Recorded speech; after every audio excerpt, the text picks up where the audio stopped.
Muy buenos días, muy buenas tardes y muy buenas noches. Bienvenidos a otro programa de Pura Virtud, Cine y Literatura. Hoy vamos a entrevistar a una de las personas que yo creo que utilizando Twitter, hacen una labor de difusión más interesante en nuestra lengua. Normalmente se suele decir, y en mi opinión con razón, que en Twitter se pierde mucho el tiempo, pero también hay honrosas excepciones y una de ellas es sin duda alguna nuestro invitado de hoy, Luis Landeira, a quien yo conocí, y aquí va la deuda, por dos amigos que están muy interesados en su obra. Uno es Carlos García Consuegra y la otra es Xavier Díaz, que ambos, bueno, pues me recomendaron esta cuenta, yo empecé a seguirla y de hecho en el caso del primero de Carlos me ha ayudado a descubrir un poco, pues a profundizar y a poder hacer las preguntas y sacar los temas que espero que hoy les resulten de interés. Luis Landeira se ha dedicado al periodismo y ha escrito bastante en medios de comunicación. Bajo el seudónimo Luigi Landeira escribió un libro que se llama Ligar al primer clic y también ha participado en diversas publicaciones como Mundo Bruto, que yo creo que a cualquiera que le interese la cultura así un poquito alternativa en España, sin duda alguna conocerá. Pero lo que nos trae aquí es sobre todo, ya digo, su labor en Twitter y como articulista tratando de temas espirituales. Y utilizo esta terminología tan amplia porque aunque podemos decir que su mayor punto de anclaje y de estudio es el Zen, del que enseguida pasaremos a hablar, pues ha tocado otros muchos temas y de hecho recientemente ha comenzado a escribir en la Gaceta de la Iberosfera, en la sección de ideas que lleva Hughes, y se ha estrenado ya con dos artículos extraordinarios, uno de ellos dedicado al libro secreto de los samuráis y el otro dedicado a los eremitas cristianos. Recomiendo que lean estos artículos, los voy a dejar en la descripción del vídeo y enseguida pasaremos a profundizar un poco en ellos. También ha subido hilos a Twitter recientemente en los que desgrana la bibliografía empleada para estos artículos. Pero bueno, antes de llegar a este punto, vamos a comenzar hablando del Zen y de los toros. ¿Por qué estos dos temas? Bueno, pues porque si uno echa un vistazo a la cuenta de Twitter de Luis Landeira, que encontrarán muy sencillamente es @luislandeira, verán que estos son un poco los dos temas que aparecen con mayor frecuencia junto quizás con las citas de Junger. Así que me interesaría, Luis, bueno, en primer lugar, gracias por venir al programa. Y después me interesaría que nos hablaras un poco primero de tu relación con el Zen, porque tú has sido discípulo de Tyson de Shimoro, del que espero que podamos hablar, de Barbara Kassen y de otros tantos introductores del Zen en España. Así que me gustaría que nos contaras un poco tu relación con el Zen. Bueno, mi relación con el Zen empieza hace 20 años ya casi, eh, que son los que voy practicando, ¿no? Aunque bueno, me ordené en Bodhisattva en 2010 y, y bueno, es una relación de prácticas, que el Zen es una práctica, es sentarse. Digamos que es el arte de no hacer nada, ¿no? Pero como decía Arne Guénon, no hacer nada es mucho más intenso a veces, esta inacción espiritual, que, que la continua agitación eh, que podemos observar en el hombre moderno, ¿no? O sea, el acto de parar eh, es la contemplación, es quizá la forma más elevada de, de inteligencia, ¿no? que puede hacer el hombre. Porque se trata de, o sea, solo la verdad se manifiesta en esos estados, ¿no? En el silencio. Y bueno, tú has dicho el discípulo de Tyson de Shimaro, pero realmente, bueno, mi maestra siempre ha sido Bárbara Cosen, ¿no? Que fue la que me ordenó. A su vez, Tyson de Shimaro fue su maestro y entonces, bueno, sí, pertenezco a su linaje, ¿no? Pero yo no llegué a practicar nunca con Tyson de Shimaru porque él, bueno, él se fue a su país cuando yo todavía andaba en pantalón corto, ¿no? Entonces, no llegué a conocerlo, ¿no? Sí conocía a otro discípulo suyo que es Dokusho Villalba, al que entrevisté, bueno, estuve ahí en su monasterio en Luz Serena, en Valencia. Y no sé, la práctica del Zen es lo que realmente ha transmutado mi vida, ¿no? pues en todo lo que has comentado, que puede parecer contradictorio a veces, ¿no? Pues desde la prensa underground hasta lo que es esos artículos en Ideas, no son caprichos, o sea, realmente mi trayectoria es parte de, o emana de lo que es una transformación espiritual y progresiva, ¿no? A través de la práctica del Zen. Y bueno, una manifestación de ella son estos artículos, pero no es lo más importante, ¿no? Lo más importante siempre es el silencio. O sea, todo lo que se puede expresar con palabras, incluidos esos artículos, eh, son como residuos, ¿no? Realmente en el Zen todo lo que piensas es pasajero, no se le da mucha importancia. Luego, por otro lado, el Zen es la acción perfecta, ¿no? Por eso se dice que corta el karma. O sea, todas las acciones que realizamos en nuestra vida generan karma. Sin embargo, el zazen, o sea, sentarse en loto, en un zafu, indicar a la pared blanca, eso no genera el karma, esto corta el karma, ¿no? Es una acción perfecta, en armonía con la respiración. Entonces, bueno, esas prácticas, al margen de lo que sea tu personalidad, te van transformando, ¿no? Te van transformando poco a poco. Digamos que te depuran, o sea, es un proceso de depuración. O sea, te vas despojando del accesorio. Ese es el efecto más... ¿Qué es un accesorio? No te puedo decir una... Para mí son unas cosas y para ti pueden ser otras, ¿no? Pero estamos en una época en la que hay exceso de estímulos y exceso eh, de diversiones, ¿no? de actividades. Y una práctica espiritual te lleva a lo que es la esencia, ¿no? La esencia de lo que tú eres, seas lo que seas. Y la rama que usted practica, que practicas, perdón, es la escuela Soto Zen, si no me equivoco, que es la que entró en España con estos autores que has citado, ¿no? ¿Qué particularidades tiene para quien no sepa de qué hablamos cuando hablamos de Zen? Bueno, el Soto es bastante distinto al Rinzai, ¿no? Bueno, había muchas más escuelas dentro del Zen en Japón.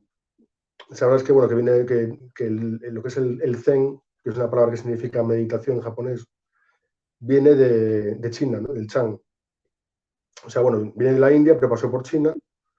Los grandes patriarcas chinos se pusieron a practicar, a hacer un budismo mucho más radical y mucho más desnudo, o sea, era pura sentada. Y entonces el maestro Dogen, que es el fundador de la escuela Soto, fue de Japón a China y, y aprendió esta práctica, ¿no? Él quería realmente aprender lo que era el zazen más puro, ¿no? Y entonces volvió y la esencia de esta escuela es simplemente sentarse. O sea, así como por ejemplo el Rinzai tiene un koan que hay que repetir mentalmente, el Soto es sentarse y dejar pasar los pensamientos como si fueran una película, sin agarrarse a ellos, pero tampoco sin rechazarlos, ¿no? O sea, no hay un rechazo, no se trata de intentar poner la mente en blanco. Guardar la postura, es muy importante la postura. Y no hay que buscar una iluminación, o sea, como en el Rinzai. En el Rinzai se busca lo que se llama Satori, ¿no? Una iluminación. En el Soto no.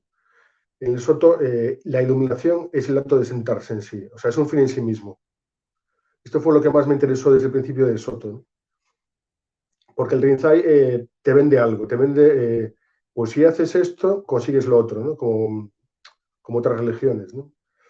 Te dice, bueno, si tú te haces estas sentadas y recitas este koan una y mil veces, al final, ¡pum!, tu mente explota y consigues la iluminación. Sin embargo, el Soto es mucho más humilde. Dice, bueno, tú te vas a sentar y ya está. No hay nada más. Eso sí, cada día hay que renovar la práctica. O sea, eso también es muy Soto y también es muy realista también, ¿no? Es un realismo pragmático también, porque es decir, no vas a conseguir galones aquí. O sea, bueno, tú te puedes ordenar, la ordenación es un compromiso con la práctica, ¿no? Pero no te vamos a dar un galón porque llevas aquí 30 años. Igual llevas 30 años y no has conseguido nada, ¿sabes? De hecho, es que no hay nada que conseguir. Entonces, tú vales lo que has hecho cada día. O sea, cada instante. La práctica es cada instante, ¿no? De instante en instante. Y esa es la particularidad del Soto que yo creo que es lo más valioso, ¿no? O sea, esa,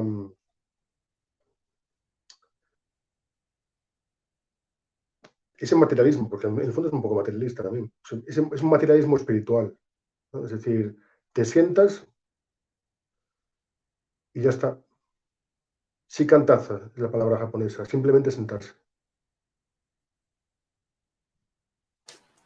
Y es muy importante el apartado práctico, ¿no? Sobre todo, que tiene. Es decir, que no es tanto una teoría, como si puede haberlo en otras Mm. variantes, como que es una práctica, ¿no? Es pura práctica. Y bueno, la teoría del Zen, bueno, sobre todo en el Soto, es que prácticamente no existe. Bueno, hay unos preceptos para los que se ordenan, que vienen a ser muy parecidos a los mandamientos católicos, pero mucho más flexibles. Entonces, claro, son muy interpretables para cada persona. Luego para los monjes hay otros más. Y luego, bueno, hay unos sutras que se cantan que son muy sencillos, se llama el Hanya Shinyo, que es mezcla de japonés, sánscrito y chino.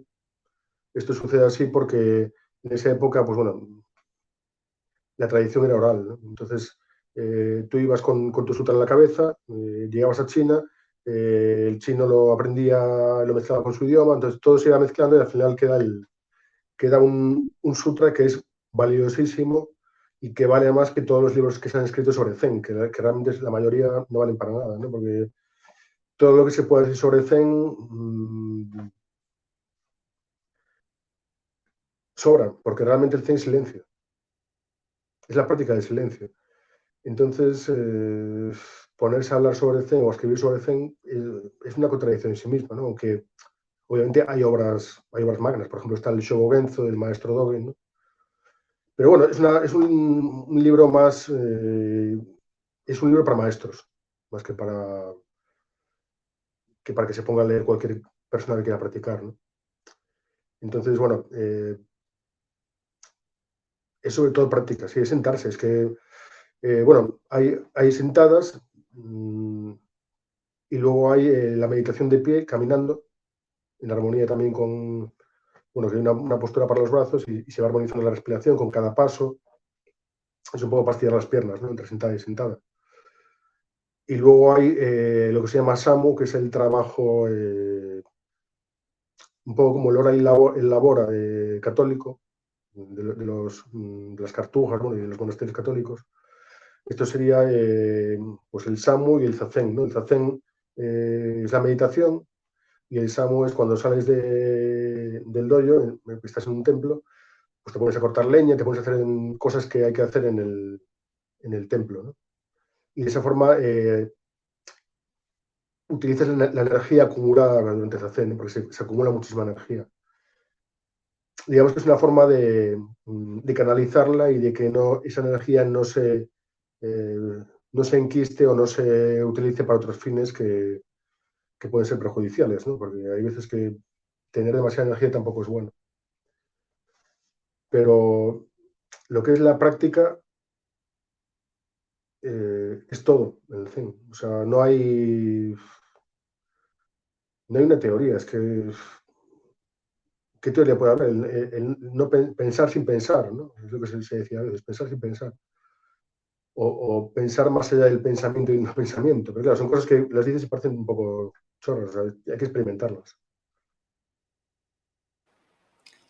Has mencionado un par de veces una comparativa con el cristianismo, con el catolicismo.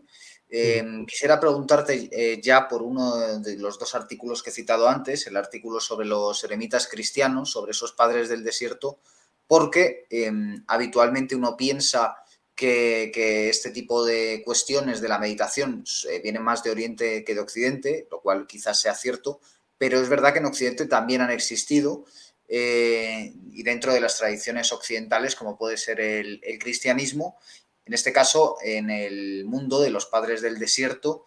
Y, y yo es algo que descubrí leyendo uno de los libros que tú citas como bibliografía, que es el de Isidro Juan Palacios, que también recalcas esa parte tan importante de esta obra, que es que tiene mucho texto original de estos personajes, que también es interesante. Quisiera preguntarte por los paralelismos, sobre todo que hay entre la práctica del Zen, de la meditación, y cómo también oraban y vivían estos personajes de los que tú hablas en tu artículo.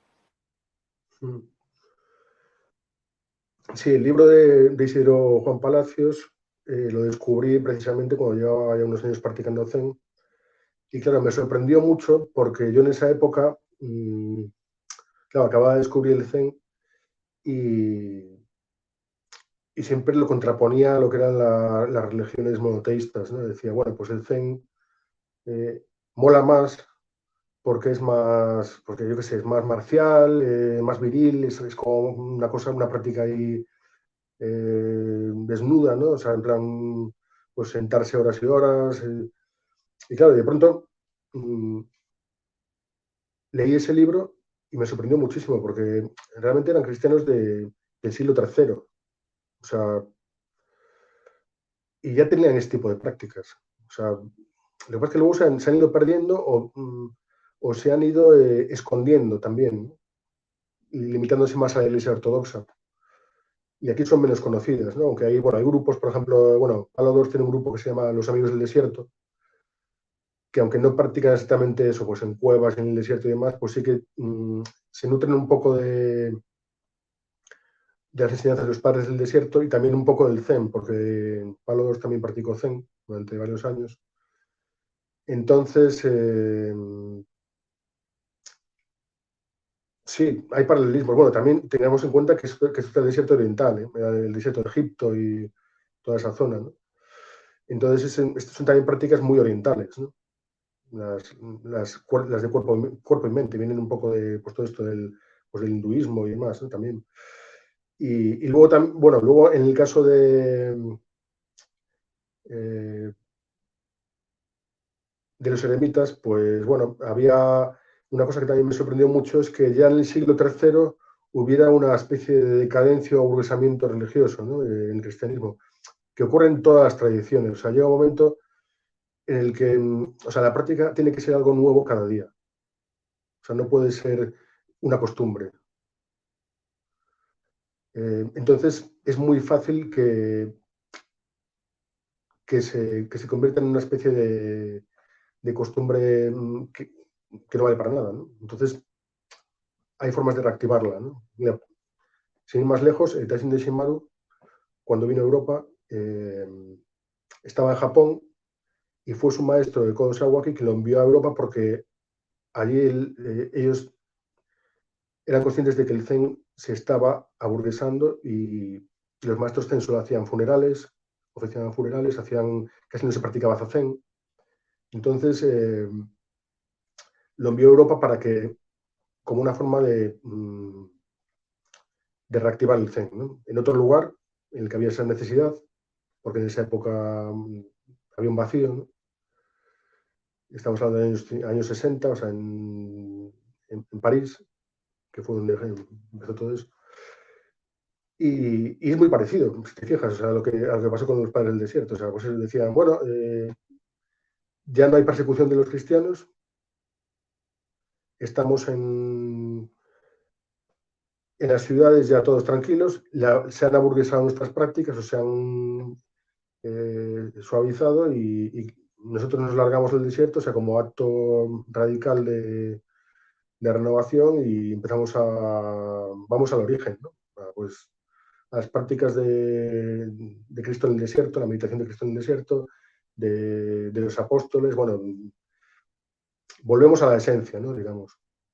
De esa forma, esa tradición se reactiva, ¿no? Volviendo al origen. ¿Qué ocurrió con los padres del desierto? Pues que crearon una forma de monacato, ¿no? Porque ellos se iban solos, pero luego poco a poco se fueron agrupando y así nació el monacato oriental. De mismo modo, pues aquí igual, o sea, aquí vino Tenzin Shimaru y ¿qué creó? Pues yo estoy practicando Zen porque él vino, en los años, en esa época vino a París, ¿no? A su vez formó a gente que se convirtió en maestro y ese linaje siguió creciendo, ¿no? Aunque fuera mucho más minoritario, claro, porque los padres del desierto eran miles y miles, ¿no? Eran otros tiempos también. Ahora estas prácticas son muy minoritarias, aunque más necesarias que nunca.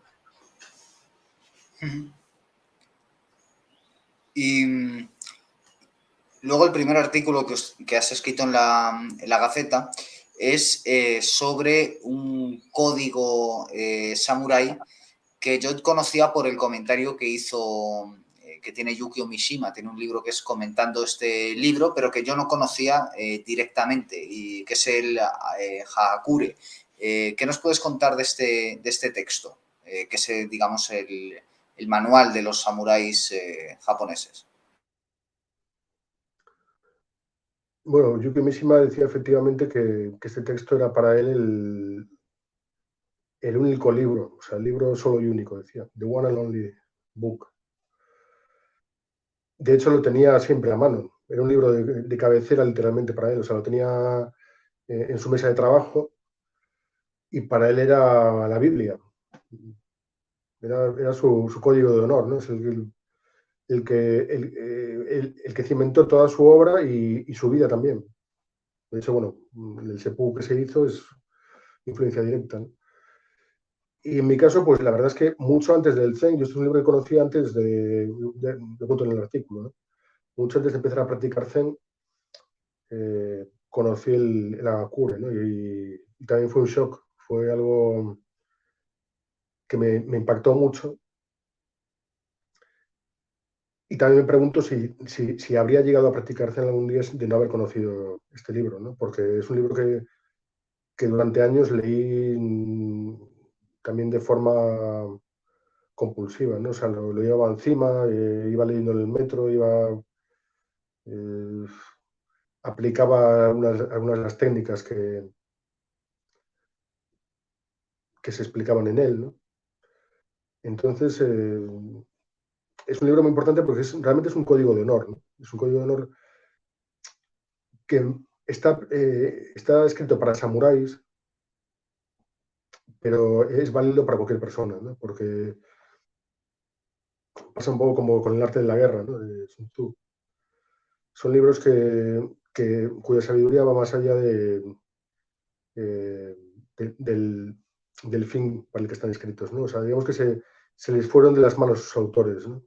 O sea, en el caso de Yoichi Yamamoto, que es el autor de la cura, hay que tener en cuenta que él cuando lo dicta era monje zen ya, o sea, ya no era samurái, con lo cual es un libro que realmente va más allá de lo que es el acto de guerrero, ¿no? Porque él ya no estaba en la vorágine de, bueno, no está escrito porque mucha gente cree que está escrito por un samurái que estaba en acción en esa época, ¿no? O sea, que estaba todavía con su katana y cortando cabezas y demás. Y no, era un señor, un anciano en su choza, meditando, que recibe una visita y él transmite esas enseñanzas, ¿no? Bueno, enseñanzas y a veces opiniones, a veces es un poco subjetivo, también peca de eso, ¿no? Y es parte de su encanto también. Entonces, bueno, es un libro que realmente es muy valioso, ¿no? Es muy valioso porque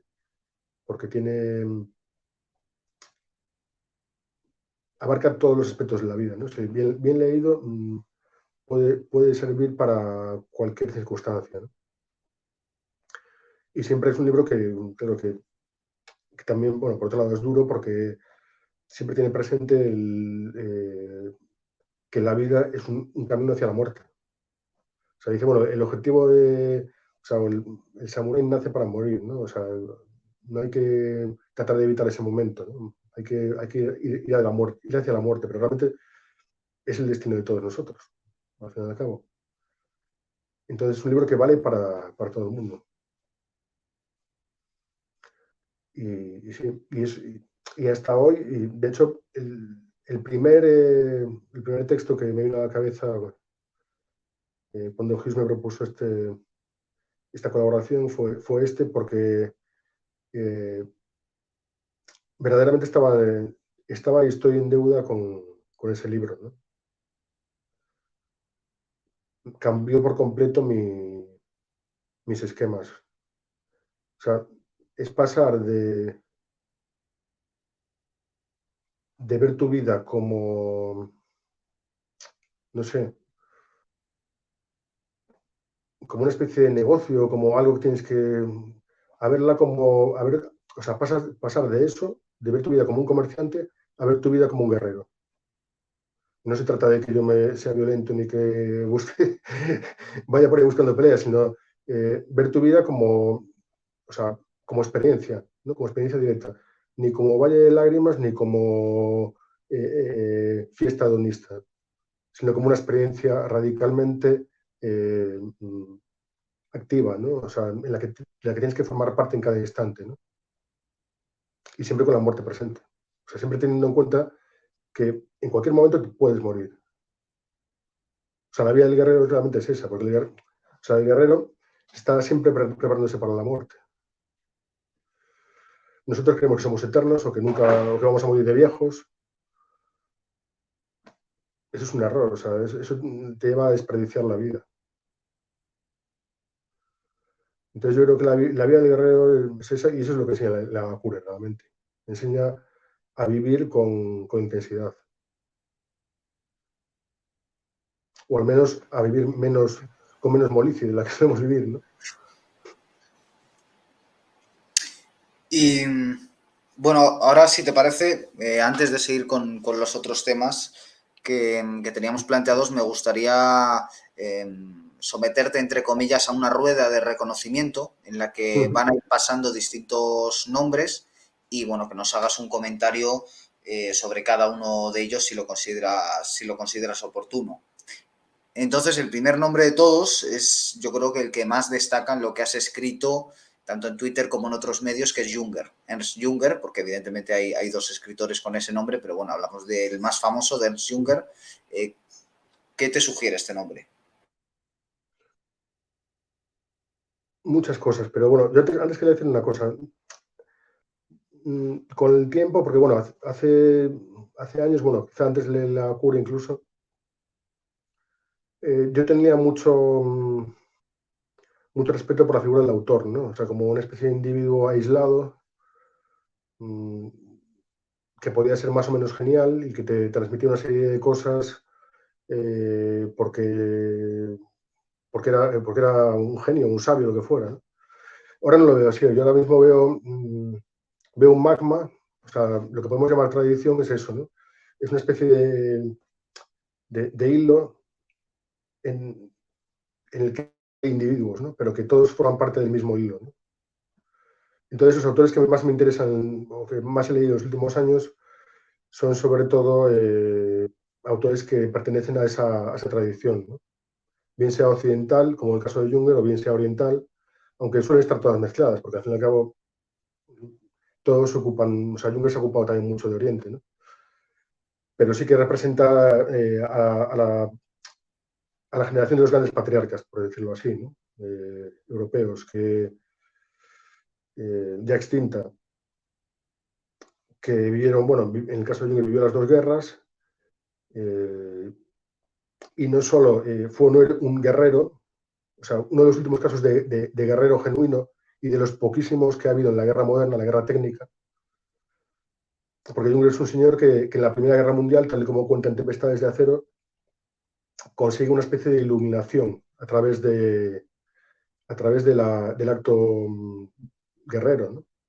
Está en la trinchera y de pronto cae al suelo, alcanza la bala y entonces como que comprende el orden cósmico, ¿no? En ese momento. O sea, es como, del mismo modo que otros consiguen eso en una sala de meditación, otros tomando LSD o cualquier otra técnica, yo creo que lo consiguió a través de la guerra, ¿no? Que es una vía de realización, la guerra. O sea, de eso habla Ébola en Metafísica de la Guerra, ¿no? La Bhagavad Gita. O sea, la guerra puede ser una vía de realización espiritual. Y en el caso de Junger es de los poquísimos casos modernos que hay, ¿no? O al menos que sepamos que son genuinos. De ahí que tuviera ese valor, ¿no? Bueno, aparte de que ya era un hombre valeroso desde su adolescencia, que se alistó ahí a la Legión extranjera, pero después de esa realización se convierte en un hombre de acero, ¿no? Que por algo le dieron la Cruz del Mérito, ¿no? La máxima condecoración militar, ¿no? En Alemania. Y entonces está esa parte, luego está la parte como historiador, ¿no? y como filósofo, como escritor también. Y están todas mezcladas. Que claro, lo curioso es que en Junger es un todo, ¿no? O sea, mucha gente que te pregunta, ¿qué me recomiendas de Junger? Pues todo. Es que es muy difícil recomendar una sola obra, ¿no? Puedes decir, bueno, empieza por La Emboscadura, empieza por Tempestades de Acero, según la persona, ¿no? Empieza por Eumesville, pero claro, ¿qué lees de Junger? Pues lees todo o nada. O sea, los diarios son imprescindibles, las novelas también, los ensayos también. Aunque bueno, realmente las novelas son muy ensayísticas, ¿no? Y muy simbólicas y tal. Entonces, bueno, Junger es realmente, yo creo que es el escritor más importante del siglo XX, a mi juicio. Y hablo de escritor, no hablo de novelista ni de ensayista, o sea, escritor con todas las letras, ¿no? Fue un testigo de todo el siglo y al mismo tiempo lo trasciende. O sea, leyendo su obra puedes realmente conocer lo que es la trama del universo también, ¿no? Ha tocado todos los palos, además. O sea, tiene un libro sobre el tiempo, el de los relojes de arena, tiene otro sobre insectos, cazas sutiles, tiene otro sobre drogas, acercamientos, otro sobre la guerra, y sus diarios son su experiencia vital, ¿no? Entonces, bueno, es un autor eh, que merece la pena leer, creo yo, pero que hay que leerlo en un momento determinado, ¿no? O sea, cuando caiga en tus manos y entres en su mundo, vas a leer todo. Porque es un autor magmático, ¿no? Más que, como puede haber otros que sean más, o sea, si por ejemplo Mishima, bueno, puedes leer una novela suelta, puedes leer el libro de los samuráis, pero yo creo que Junger es un autor que tiene una obra que es como su edad, ¿no? Y como un siglo, o sea, abarca un siglo, y al mismo tiempo abarca toda la historia. Ahora voy a preguntarte por dos, casi como si fueran uno solo, aunque cada uno tiene mucha tela que cortar, que son René Guénon y Julius Evola. Bueno, los preguntas, los has juntado los dos, los has metido en el mismo saco, y bueno, en parte sí, porque más o menos han venido a escribir de lo mismo, que es, han intentado explicar en Occidente lo que son las doctrinas orientales, ¿no? Bueno, al margen de otras muchas cosas, ¿no? Pero coinciden en eso bastante.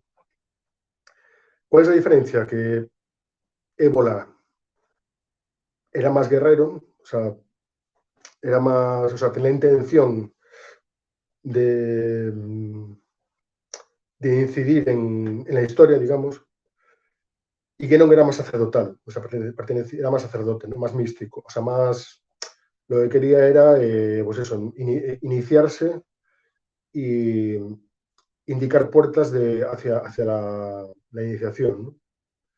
Que a su juicio en Occidente ya no existían esas puertas, ¿no? Lo cual, bueno, puede ser discutible, pero Bueno, él se inició en la masonería y luego bueno, en el sufismo. Y son dos autores que yo creo que también hay que leerlos, pero con más cuidado. O sea, no. En Guénon hay, sus propios discípulos lo vieron, hay bastantes errores, ¿no? Uno de ellos es no tener en cuenta el potencial místico de la tradición católica, por ejemplo, ¿no? O el cristianismo en general, ¿no? No estudió demasiado esos temas, ¿no? Y en ébola, pues bueno, la parte más... tiene una parte que sí que es también más delicada, ¿no? Porque sobre todo la primera parte, ¿no? Es como quizá eh, demasiado impulsiva, ¿no? Aunque luego se fue templando con el tiempo. Ambos autores realmente, bueno, yo creo que como todos los autores, o sea, es que no se puede decir de ningún autor que sea impecable, infalible y que esté la verdad ahí. O sea, en las palabras nunca está la verdad. Son buscadores, al fin y al cabo. El valor que tiene es abrir puertas. O sea, tú lees un libro de ébola, como tiene un libro sobre el budismo, que se llama La doctrina del despertar, y puedes comprender esa vía, ¿no? Siendo desde Occidente, y puedes intentar asumirla, ¿no? Por otro lado, tienen libros críticos, siguen los paralelismos, o sea, ébola tiene Revuelta contra el mundo moderno,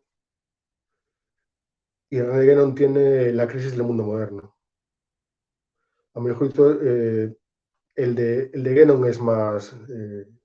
ha sobrevivido, o sea, ha pasado mejor el tiempo por él, ¿no? Porque es un libro más genérico, o sea, que se detiene menos en los detalles, ¿no? Entonces, por eso, o sea, va a lo que es el meollo de lo que puede ser la crisis de la civilización occidental, ¿no? Y la antepone a Oriente, ¿no? Entonces, bueno, en ese sentido, sí es cierto que quizá la obra de Guénon, que es la seminal, porque realmente Ébola siempre estuvo un poco como, no voy a decir a rebufo de Guénon, pero sí que fue con una especie de reflejo a veces, ¿no? En algunos momentos, porque cada cual tiene su estilo, ¿no? Y su forma de... Pero ambos son, a mi juicio, autores imprescindibles. Eso sí, hay que leerlos con cuidado. Los libros sobre iniciación de Guénon y los libros sobre doctrinas orientales de ébola, dentro de las propias tradiciones, son bastante discutidos. O sea, por ejemplo, el libro sobre budismo de ébola, yo he hablado con personas que practican budismo y, bueno, no a todos les... tienen su visión, ¿no? Su visión marcial y bastante agresiva de todo, ¿no? Pero sí, aún así, tiene libros imprescindibles también. Quizá la metafísica de la guerra, la metafísica del sexo y Cabalgar el tigre sean los tres con los que me quedaría de ébola. Sobre todo, bueno, en Cabalgar el tigre era un ébola ya maduro que, que pretendía, ya la desesperada, decir, bueno, así estamos y el mundo es esto y propongo estas formas de mantenerse en pie entre las ruinas, ¿no? Una de ellas, por cierto, era el Zen, una de las que proponía, aunque no estoy seguro si lo iba a practicar. Y por otro lado, está toda la obra de Guénon, que es toda aprovechable, pero eso, leyéndola siempre con comparativas, ¿no? O sea, leyendo otras cosas al mismo tiempo, ¿no? Y sobre todo yendo las fuentes tradicionales, o sea, las fuentes de cada tradición, ¿no? Porque no olvidemos que son autores occidentales. Otra diferencia, Guénon practicó mucho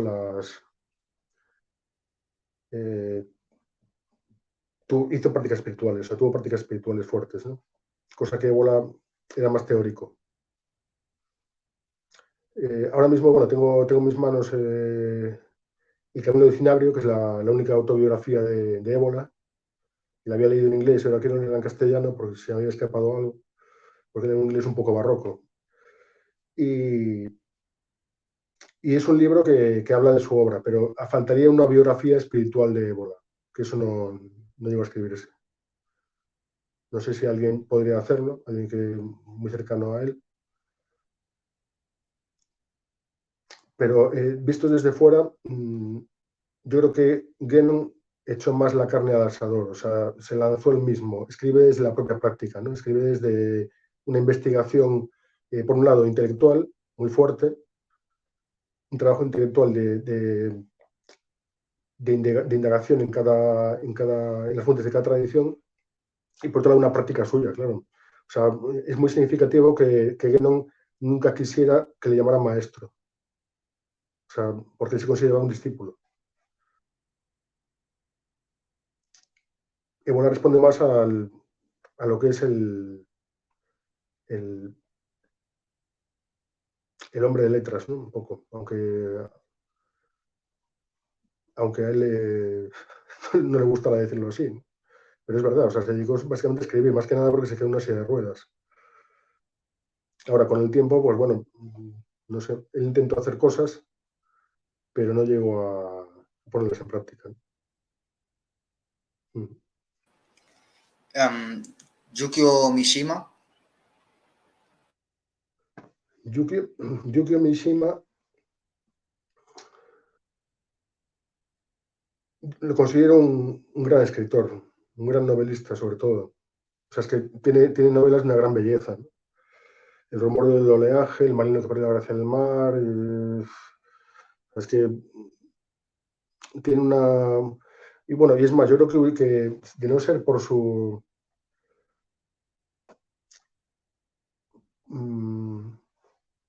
de no ser por su vinculación con la tradición, digamos, con la Hakure, ¿no? Y con la vida del samurái y demás, probablemente le hubieran dado el premio Nobel, ¿no? Porque es un novelista extraordinario, o sea, realmente es muy bueno, ¿no? Pero claro, parte de lo que yo veo como grandiosidad como novelista, ¿no? Grandeza como novelista, eh, forma parte de esa misma vinculación a la tradición, ¿no? Entonces, claro, va todo unido. Es que los autores no se pueden trocear, ¿no? Habrá gente que diga, no, es que el Mishima era un colgado, hizo lo que hizo, y a mí me interesa, pero a mí me interesa su literatura, no, es que está todo unido. Porque sus libros acaban como acaban, empiezan como empiezan, ocurre lo que ocurre, ¿no? Tienen un código moral puramente samurái. Entonces, bueno, lo tomas o lo dejas, ¿no? Pero sí, me parece un escritor muy bueno, o sea, extraordinario, vamos, muy bueno. Un novelista, un gran novelista. Ahora, ensayista, mmm, el libro este que comentabas antes, sobre Akure, está bien, pero tampoco, o sea, lo considero mejor novelista que ensayista, ¿no? Hay otro libro que se llama El sol y el acero, que es bueno, un pequeño ensayo también, en el que intenta explicar así un poco su ética, ¿no? Y bueno, su relación entre ética y estética, que está muy bien, es muy breve, y, que expresa su contradicción, ¿no? Porque él dice que él desconfía mucho de las palabras, ¿no? Y, está asesinado con la acción perfecta, ¿no? Con actuar. Por eso hizo lo que hizo al final, ¿no? Por eso lo del seppuku y todo esto. Porque él veía que las palabras eran poca cosa. O sea, eran como una especie de manifestación de lo que es la esencia, que está en la acción, ¿no? Más. Intentaba conjugar esas dos cosas y al final lo intentó. No sé si lo logró del todo, porque el seppuku, bueno, se dice que no fue tampoco impecable, pero al menos lo intentó, ¿no? Y eso en el fondo también es muy zen, ¿no? O sea, ese intento de ir más allá de lo que son las propias palabras, y muy duro para un novelista, alguien que es sobre todo novelista, ¿no? Es decir, soy un gran novelista, pero claro, es poca cosa. O sea, no tiene mucha importancia.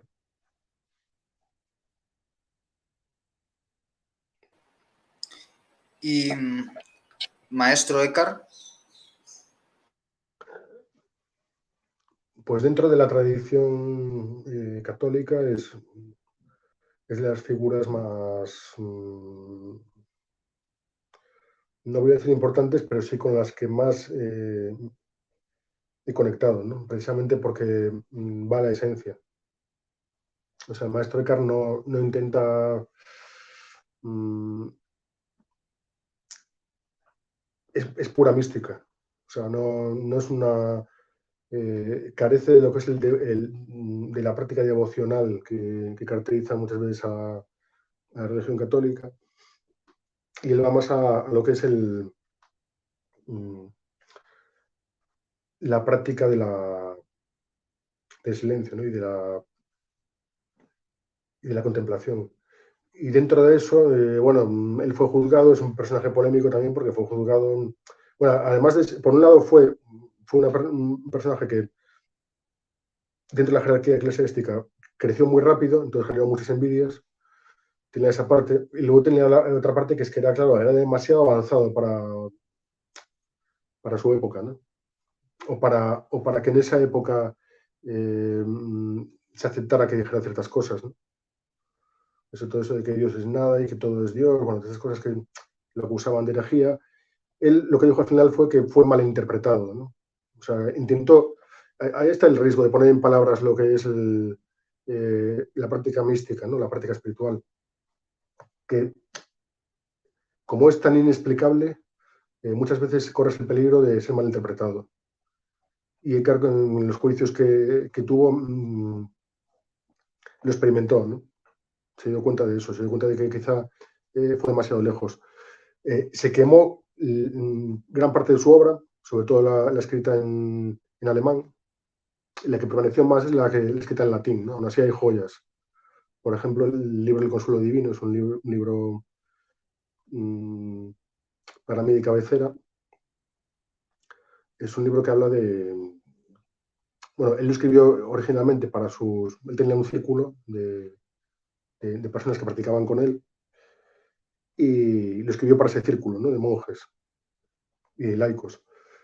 Pero realmente leído hoy es un libro al que recurrir en momentos críticos, ¿no? En momentos que ves que estás desesperado o que tienes cualquier problema, porque es eso, realmente te consuela, como bien dice su título, ¿no? Es un libro mm, que consuela bueno, y que intenta explicar que más allá de toda contingencia hay algo dentro de cada uno de nosotros que es inmutable, ¿no? Entonces, ese es el gran valor de ese libro. Ahora, una pena que no se haya conservado todo, ¿no? Bueno, lo poco que nos ha llegado de este autor es tan valioso que hasta en los elementos más ortodoxos de la Iglesia hoy en día, pues bueno, lo reconocen, ¿no? Por ejemplo, bueno, es el caso de Rollo Marín, que en su libro de Los grandes maestros de la vida espiritual, en la biblioteca de autores cristianos, pues incluye al maestro Eckhart, ¿no? Ya como con sus reservas, claro, porque siempre tiene ese punto, ¿no? Pero reconoce su gran valor, claro. Bueno, luego además que dejó descendencia, pues el Tauler, hay mucha gente que vino después, bueno, como gente que vino antes de él, ¿no? O sea, ese Dionisio Areopagita, por ejemplo, que era otro gran...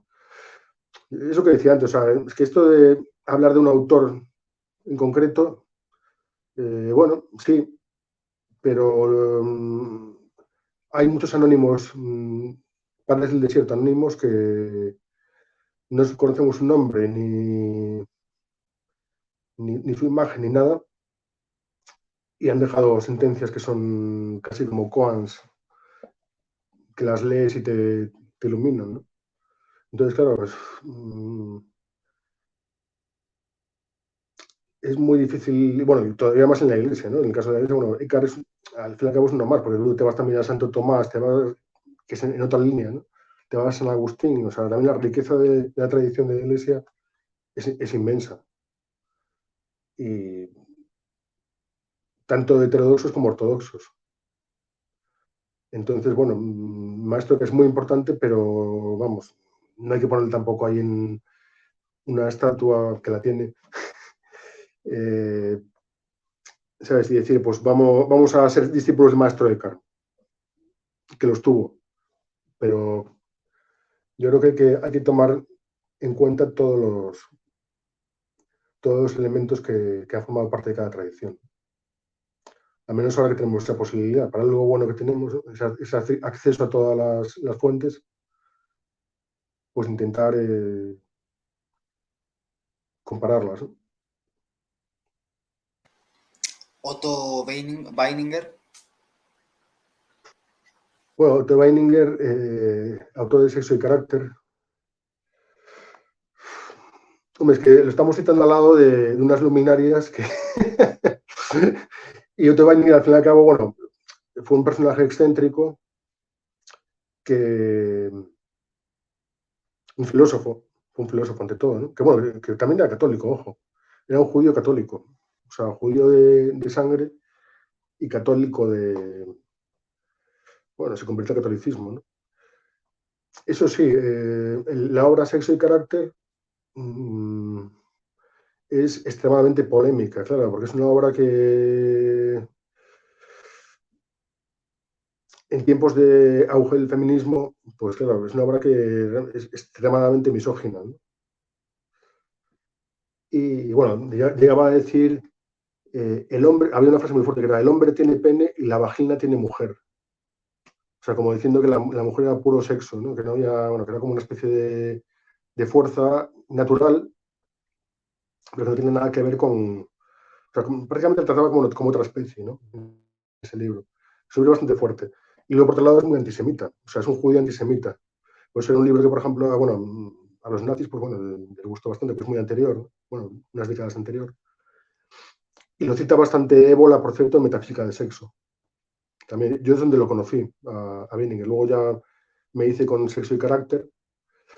Pero aún así, ese ensayo hay que leerlo. O sea, me refiero, con toda la crítica que tú quieras, o con toda la... Pero me parece, el ensayo me parece una obra maestra de la filosofía, pero como puede ser el de Mailander, sobre el suicidio, ¿no? Que dice que Dios se suicidó y que son libros geniales, ¿no? Pero tienen su punto de locura y como ahí no está la verdad, obviamente, porque bueno, realmente en ningún libro está la verdad.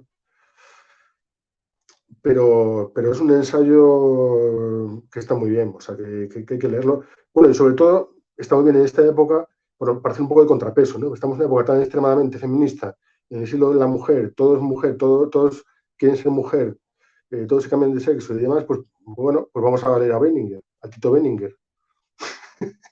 Por lo menos para hacer el contrapeso, ¿no? Dice, bueno, pero ya digo, no lo pongamos al lado de René Guénon o de... yo lo pondría más bien al lado de, por ejemplo, pues eso, de Mailander, de un Lovecraft quizá, de un Houellebecq, ¿no? O sea, autores necesarios y sin pelos en la lengua, pero que hay que coger un poco con pinzas, ¿no? O sea, que no son... Aunque por otro lado, igual que se dice, los borrachos siempre dicen la verdad, pues los locos tienen destellos. Por eso mismo hay que prestar cierta atención, ¿no?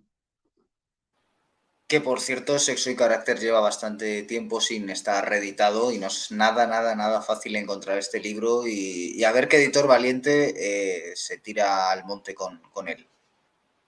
No recuerdo bien, yo la edición que tengo, que la compré hace por lo menos 15 años, más o menos. Bueno, y fue la última vez que lo vi. Llegó a estar en la FNAC, ¿eh? No recuerdo la editorial, que puede ser Lumen. No sé, habría que buscarlo. Probablemente de segunda mano se puede encontrar, pero vamos, no es uno de estos, o sea, es un libro que está bien editado. O sea, no es un libro de ébola de estos que hay ediciones, el Cinabrio que compré el otro día, pues un grupúsculo ahí que lo editó, no tiene pies de nota, o sea, notas a pie de página. Es de estas ediciones como tipo fanzine, un poco, ¿no? No, si cartel está bien editado, bien traducido, con su prólogo hecho por un catedrático de la universidad de no sé dónde. O sea, pero claro, esa es la última edición que hay, no hay más. A lo mejor tenemos que reeditarlo en fanzine o algo así. Porque, de todas formas, curioso que me preguntes por este autor, porque hacía mucho que no sé cómo has sabido que yo tenía cierta inclinación por él. Esto me lo intuía por ciertos escritos a través de seudónimos que yo he intuido, podríamos Mm. decir. Y bueno, también constituye parte de lo que me ha señalado mi amigo Carlos García con su obra, que me ha puesto en la pista de... Él lleva muchos años siguiendo tu obra y él me ha puesto bastante en la pista de Sí, todo... es que yo sobre ese autor hicimos, bueno, con dos amigos, bueno, Fernando Márquez el Zurdo y Tacla Macán, que es otro amigo, bueno, de hace muchos años, que bueno, él era monje sufí y demás. Habíamos hecho, cuando salió ese libro, hicimos como un hilo sobre él, ¿no? Como que cada uno hicimos un texto, luego unos subrayados bueno, una selección de frases. O sea, realmente tuvimos varias tertulias sobre ese libro. Es un libro que realmente sí que en su momento, en su última reedición, lo he estudiado bastante y de hecho lo he comentado con ese grupo de personas con las que me reunía. Quizá eso es lo que haya quedado en internet. Y ya vamos a ir acabando, quedan dos, que es un auténtico, y ya después vamos a terminar la entrevista porque veo que se ha ido, pero el siguiente que te propongo es Nicolás Gómez Dávila. Pues bueno, no sé si calificarlo como el Nietzsche católico, o sea, tan contradictorio como eso, o, o como decía Junger, es una golosina para los amantes del conservatismo.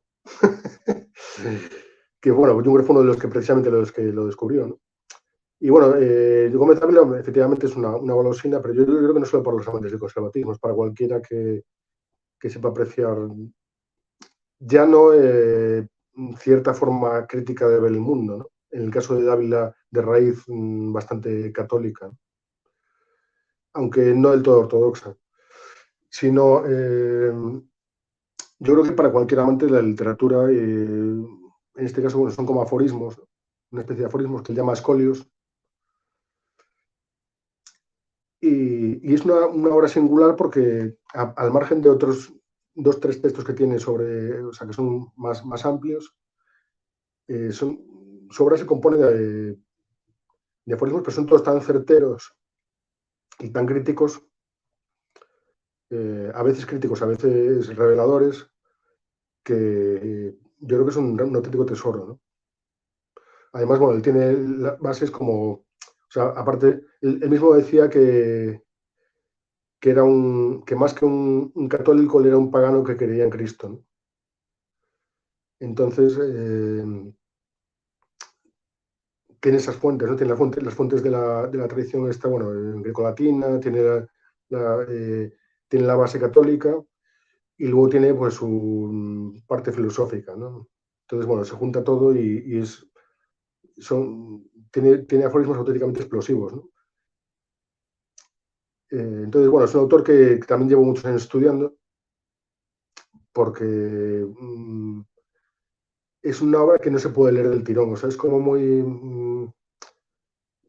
puede parecer fácil de leer un aforismo, pero claro, lees uno y otro y otro y otro, y son todos tan potentes que pueden llegar a saturarte, ¿no? Entonces hay que degustarlos con cierta prudencia, ¿no? Entonces, bueno, te puede llevar años, ¿no? Te puedes tirar años con eso. Es también una obra muy importante, ¿no? Y lo bueno es que, bueno, que al contrario que Junger, que te hace falta que es una carretilla para llevar toda su obra, Gómez Dávila es un tocho, realmente. Lo que...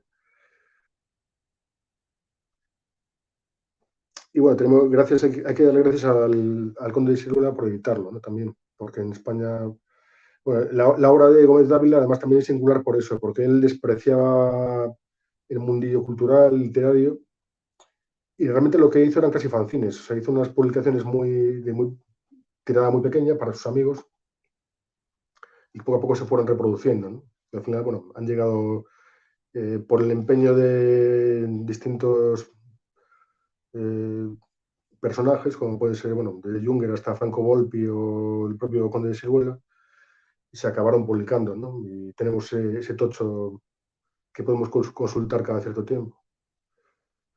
Pero sí, es muy importante y yo creo que además necesario porque que haya una voz así que aúne todo lo que es la tradición occidental y, y llegue hasta nuestros días, ¿no? De esa forma. Bueno, y la última cuestión es relativa al personaje que tienes puesto como tweet fijado en tu cuenta de Twitter, que es Spengler, y sobre todo su libro La decadencia de Occidente, del que se han cumplido 100 años. Entonces, te voy a pedir que para terminar nos hables un poco de tu visión de Spengler y también de, bueno, todos estos autores tienen seguramente el rasgo en común de que son antimodernos, entonces si quieres añadir algunas palabras sobre ese momento tan crudo que está viviendo Occidente de 100 años después de la decadencia de Occidente. Bueno, es un libro también que es una obra importantísima también, ¿no? Bueno, toda obra, de hecho, lo que hemos estado hablando aquí, de la mayoría de los autores, si te fijas, son autores cuya función ha sido la de criticar el mundo. O sea, desde Gómez Dávila hasta Ébola, hasta Guénon, todos tienen obras críticas con la modernidad. Bueno, incluso la Gakure es una crítica a la modernidad. Incluso los pares del desierto son una crítica a la modernidad. O sea, es que todo... Y claro, realmente la modernidad, eh, igual que la tradición siempre está, eh, todos los que vivimos aquí y ahora somos modernos. O sea, este instante es moderno. Ves, si tú haces un ejercicio de crítica o un ejercicio de introspección, pues vas a ver las fallas de ese mundo, ¿no? Y entonces, bueno, es necesaria esa crítica también para hacerla un poco también contigo, ¿no? O sea, como espejo. O sea, no solo decir, hay que hacerla como teniendo en cuenta de que tú formas parte de ese mundo, ¿no? Y también como que hay que hacerla como que la única forma que hay de cambiar ese mundo es interior. O sea, la única revolución posible es interior, ¿no? Eh, que puede luego emanar hacia afuera, ¿no? Pero sin esa revolución interior no existe ningún tipo de posibilidad de hacer nada después, ¿no? O va a ser todo muy burdo, ¿no? Y muy pasajero.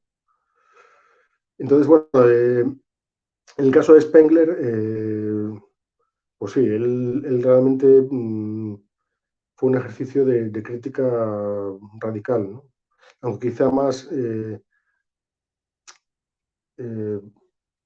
menos profunda que la de Guénon, quizá, pero, pero muy importante también. Entonces, por eso también merece la pena leerlo 100 años después, ¿no? Y seguir. Aunque claro, en cada momento hay que hacer una crítica nueva, ¿no? Tanto al mundo moderno como a nuestro papel en él, ¿no?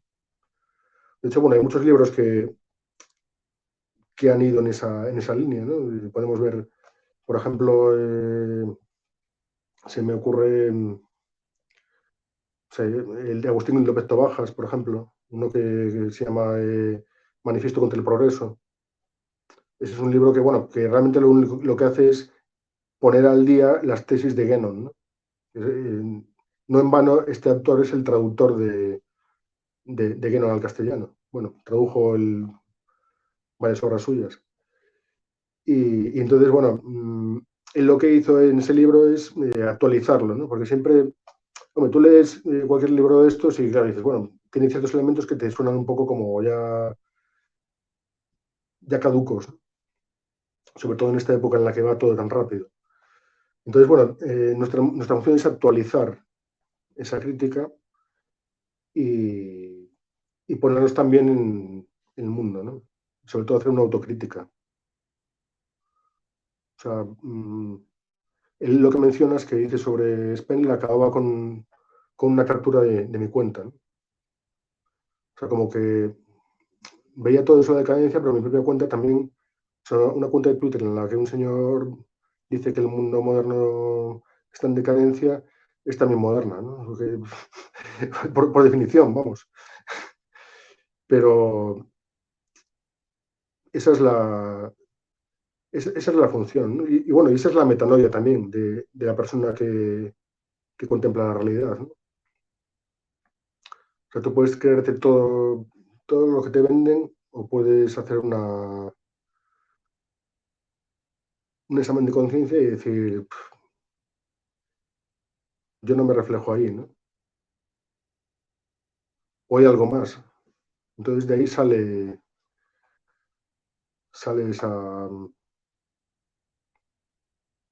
revelación, ¿no? O esa metanoia. No solo en la contemplación del mundo, sino sobre todo en la contemplación de uno mismo, ¿no? Que viene a ser lo mismo. Pues bueno, vaya bitácora de lecturas y biblioteca que hemos sacado aquí a colación. La verdad es que yo creo que quien haya visto el programa hasta este punto se lleva un buen puñado de libros para leer, pero como decías al principio, se lleva también la idea de que hay que darle una salida práctica. Es decir, que si uno se lee todos estos autores, pero no cambia absolutamente nada, que bueno, entre paréntesis yo digo que a mí me extrañaría que eso se produjera, pero bueno, supongamos que eso ocurre, no serviría para nada, ¿no? Sí, o sea, es más, yo cada vez desconfío más me pasa un poco como también como a Mishima, ¿no? Tengo esa contradicción. Creo que no es tan importante lo de hecho, yo creo que se lee demasiado en esta época. Yo creo que hay que intentar, hay que al final leer poco, pero intenso, ¿no?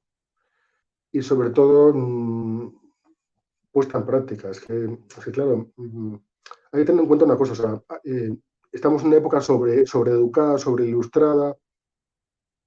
Hay que tener en cuenta que en otras épocas, o sea, la mayoría de los grandes, eh, no solo místicos, sino guerreros o incluso estadistas eran analfabetos. O sea, y tenían esa fuerza y esa base. Entonces, bueno, construir nuestras identidades, nuestra realidad a través de libros es, bueno, en parte es quijotesco y en parte muy intelectual, ¿no? O sea, va a llegar un momento en el que haya que hacer algo, ¿no? O hacer o no hacer, o pasar a la inacción, ¿no? A esa inacción contemplativa que decía, a la que se refiere Guénon, o bien a una acción, o sea, depende cuál sea la casta de cada cual, ¿no? O la función en el mundo de cada cual. Pero como punto de partida está bien. O sea, la verdad es que, bueno, también he pecado mucho de intelectual, ¿no? O sea, cada vez menos, pero sobre todo bueno, en mi primera juventud, pues lo leía todo, quería leerlo todo y, por ejemplo, en el caso del Zen, pues claro, bueno, tú puedes leer, yo qué sé, te vas de viaje a algún sitio y lees, intentas leer todo porque tienes que ver o tienes que visitar, pero en el caso del Zen, yo, por ejemplo, actué como tantas otras veces, ¿no? Antes de practicarlo, me puse a leer todos los libros que existían sobre Zen, o todos los que pude conseguir. Y me hizo más mal que bien, porque me generó como expectativas e ideas que luego no me dificultaban la práctica, ¿no?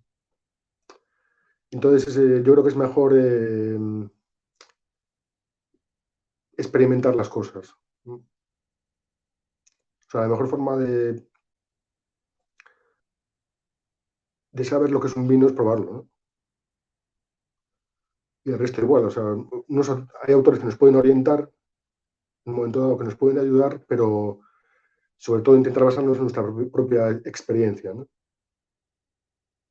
Cosa que no está reñida con continuar una tradición, ¿no? O con tener en cuenta lo que nos han enseñado nuestros antepasados o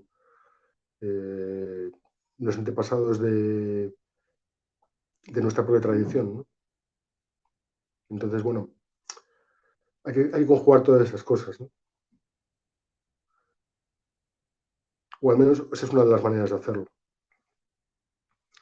Pero sí es cierto que este tipo de autores pueden servirnos de guía, ¿no? Más que nada porque la mayoría, bueno, quitando el de la cura y el Espadas del Desierto, la mayoría como nosotros son occidentales, ¿no? Entonces, y son de una época en la que ya había una deriva. O sea, digamos que estamos en una época de disolución, una época en la que se han perdido eh, las uniones con la naturaleza, ¿no? No hablo de la naturaleza como algo como en los bosques, los pájaros, sino la naturaleza esencial de cada uno, ¿no? Y nuestra propia raíz. Y entonces es conveniente recordar de dónde venimos, ¿no? Y cuál es nuestra esencia. Entonces, en la búsqueda de esa esencia, yo creo que es en lo que hay que concentrarse y en lo que nos puede ayudar este tipo de autores, ¿no? Bueno, autores o grupos o anónimos, porque, bueno, otra de las obras, por ejemplo, que hablábamos de Los Padres del Desierto, El Peregrino Ruso, también es anónima, ¿no? Se habla de que la escribieron varios monjes, otros dicen que la escribió uno, otros que fue boca a boca y que al final las cosas funcionaban así antes. Ahora, bueno, ahora hay un mercado cultural y se acotan los nombres, ¿no?, de los autores, pero realmente eh, a mí lo que me interesa, lo que creo que nos puede de alguna manera anclar es lo que saben llamar como tradición unánime o filosofía perenne, ¿no? Y eso es algo que va más allá de los nombres de los individuos, es algo mmm, que patrimonio de la humanidad, digamos, ¿no? Pues Luis Laendeira, muchas gracias por venir a Pura Virtud a hablarnos de la sabiduría perenne y gracias también a los espectadores, sobre todo los que hayan llegado a este punto del programa. Volveremos pronto con más programas en Pura Virtud, Cine y Literatura. Hasta pronto.